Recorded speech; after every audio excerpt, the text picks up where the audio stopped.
He's targeted you though, Bill. He says that you didn't raise concerns about the scheme in 2015 and the then opposition banked the savings from Robodebt heading into the 2016 and 2019 elections rather than ending the scheme. So in essence, he's saying that you shared his view at the time. Is that right? No, the opposition raised problems with Robodebt once it started rolling out. There were hundreds of questions and comments in question time. All of our electorate offices were inundated by complaints. What amazes me is that when people were complaining, Mr Morrison and his colleagues basically ignored all the red flags and warnings.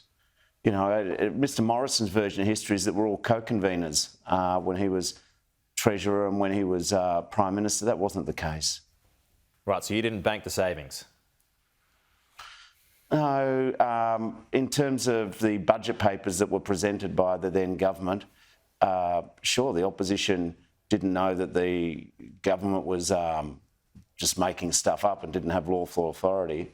But for Mr Morrison to, I mean, really, the bloke has got more front than Myers. He's now saying, what, that it's everyone's fault except for him.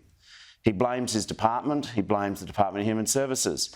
He says the real problems emerged in 2016 and 17 and he wasn't the minister then. Then he blames the opposition and he blames ACOS, the Council of Social Services.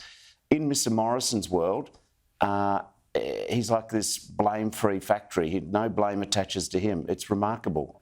I mean, what does he think his job was as minister? Was he like the three wise monkeys? Hear no evil, say no evil, speak no evil. Does he escape criminal prosecution here? I don't know. He's alluded that there's an adverse finding against him, but we'll see where that goes. I will just say this at the end of Mr Morrison thinks it's some sort of political hit job on him. The people who broke the law were the coalition government. The people who kept breaking the law for 4.5 years were the coalition government. Mr Morrison didn't support the class action. Mr Morrison didn't support the calling of the Royal Commission. Mr Morrison now says he's done nothing wrong. Well, you know, that's his world. That's what he sees in the mirror. It's just not what everyone else sees.